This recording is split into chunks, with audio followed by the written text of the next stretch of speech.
We're at the top of this 80-foot waterfall, and the river is flowing, and you can hear the thunder of the falls going down. You can barely hear each other because the thunder is so loud and the waterfall is so close. And this girl is just sitting there peacefully on the rock. So John, of course, says, "I want to go further." So we start pushing through the reeds and everything. I wave to the girl. She smiles and waves to me, and we keep going. And we go another 50 yards, and we hit an impasse. And I look back at the waterfall, and I can see where the water is just like gushing over the waterfalls to that drop. And I see the young lady on the rock, and I think, and John says, that makes me a little nervous that she's out there. I said, "Oh, she's probably just a local girl. She probably grew up here, very comfortable on the rock. Probably here all the time." She had fallen in the water upstream, and the river took her towards the falls, and she grabbed that rock about 50 feet from an 80-foot waterfall. It's crazy. This girl is 50 feet from an 80-foot drop.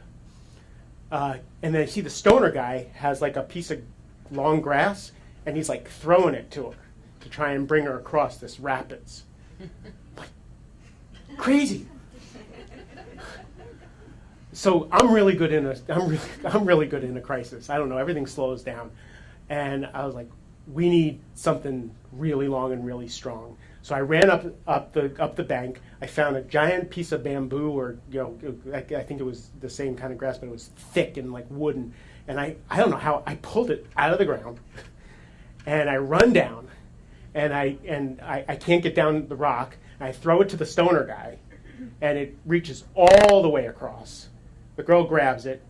He pulls her to safety with the help of the two other guys who were already down there. And she comes over, and she's in shock. And I couldn't make headway on any of these projects. I couldn't get anywhere with them.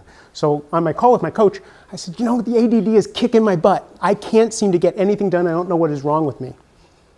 And my coach said, Mark, what I know about you is when you're committed to something, when you really want to do something, nothing ever stops you.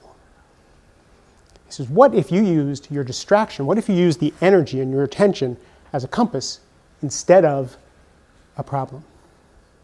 That was easy. My kids wouldn't eat. I'd be homeless. Netflix would be my preference for the day. But that got me thinking. Back in 2009, I separated from my wife, and that was a really tough time for my family and me. And I was really depressed, very depressed.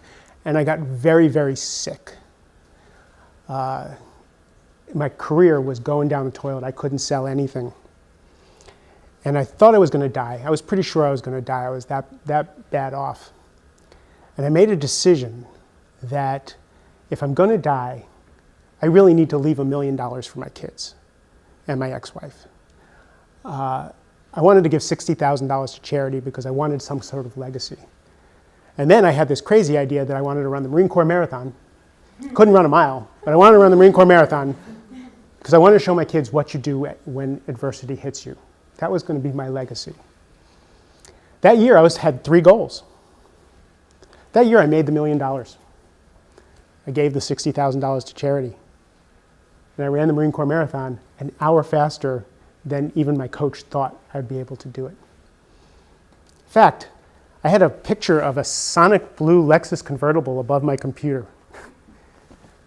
2 weeks later, my kids and I were driving home in that convertible with the top down. So the thought that I can't get things done was a lie. The truth is, if I really want to get something done, I will get it done. And that was my aha, that it's not about managing time, it's not about getting organized, it's about getting honest with myself. What do I really want to do? What don't I really want to do?